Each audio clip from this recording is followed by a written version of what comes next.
Ron, a lot of people here in Israel and around the world, including the United States, are suggesting that because Ehud Olmert, Zippy Livni, and Barak decided to pull out of Gaza before the job was done, which they said they were going to do, is almost giving you a victory for Netanyahu. Well, I don't think that's the case. I think we were leading in the polls before the operation, and I think we continue to lead in the polls after the operation for a simple reason. Israelis right now they're asking themselves, who will provide the leadership necessary to address the great security and economic challenges that Israel will face?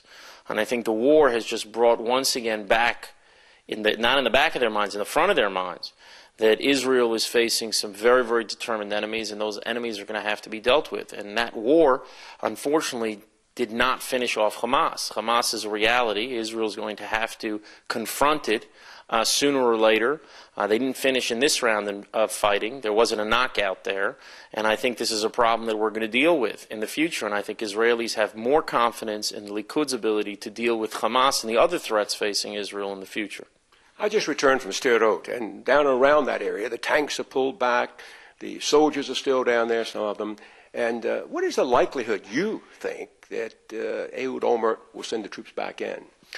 I think it would be very, very unlikely that that would happen unless Hamas would launch a salvo of new missiles. I mean, they may try to test Israel in the next few weeks, maybe a missile here or a missile there.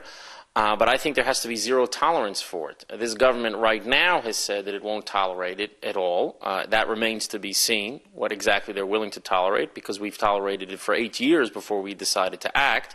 But there's a much bigger problem, and that is that they're continuing to smuggle in rockets and weapons, and I believe that Hamas will use the time, the period ahead, it may be a few weeks, it may be a few months, it may be a year or two, I don't know, in order to strengthen themselves for the next round of fighting. And it's very important for Israel to make it clear that they will simply not tolerate the smuggling of weapons that will not only reach Ashkelon and Ashdod, but the next round they'll reach Tel Aviv. And we have to take action to stop it now so that we don't have to confront them in a war, in an all-out war later.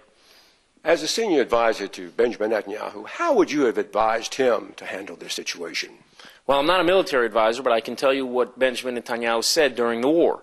He said that what Israel had to achieve at a minimum was sealing off our southern border with Egypt. People may not understand the terrain here, but Gaza is surrounded on 3 sides. There's an ocean on one side, and Israel is on the other 2 sides. There's only one side that's open, and that goes to Egypt, and that is the border where all of these weapons were being smuggled in. And he said, at the very least, the minimal objective of the war, in order to not only stop the rocket fire today, but to prevent them from rearming and having the capacity to wreak havoc in the future, you must seal that southern border. That was not done in the war. He said, ultimately, Hamas has to be toppled.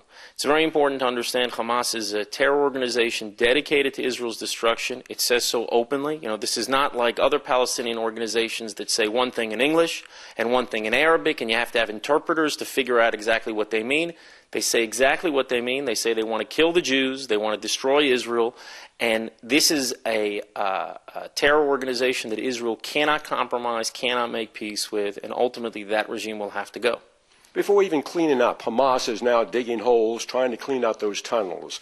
What is the likelihood that they're going to connect those tunnels back over into Egypt again? And whatever the United States and other countries have said they will stand with Israel and keep that from happening, what's the likelihood that it is going to happen? Well, I think that history suggests that we should treat international guarantees with a lot of skepticism. There was once an American president that said, you know, trust but verify.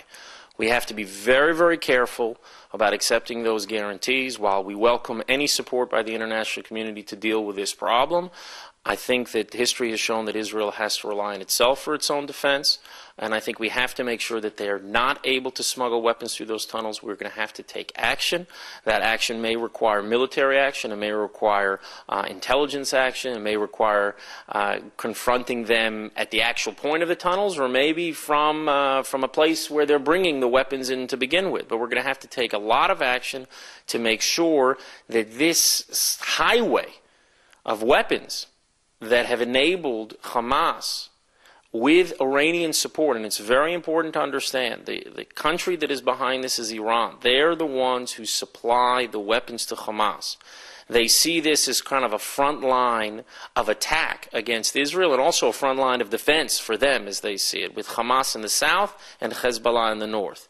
And it's very important for us to take action to make sure that we completely seal these tunnels, that they do not have the capacity to inflict damage on us. We know what their intentions are. They make that clear every single day. But intentions without capacity is a much lesser threat. In order to reduce the threat, we're going to have to confront it, and I think we have to make sure that Israel relies on itself to defend itself. Ron, what is the likelihood of the election being postponed for a little while? I think close to zero. You never say never in Israel, but the elections will go on as scheduled. I think even had the war continued, I'm not sure that it would have been postponed. It depends on the nature of the conflict. It only happened once in Israel's history, and that was during the 1973 war. At that point, elections were called for the end of October. The war began at the beginning of October.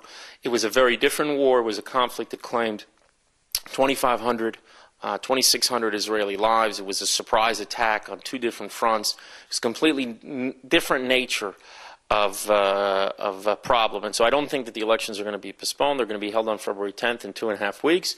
And according to the polls, Israelis are choosing a new direction. They do not want to continue policies of weakness that they think have invited terror and have invited war. It's important to understand this government is the first government in Israel's history, the first government in Israel's history that fought 2 wars. And I think when you show weakness, you invite war and you invite aggression. When you show strength, that's what leads to peace. I think it's true in Israel just as it's true everywhere else in the world.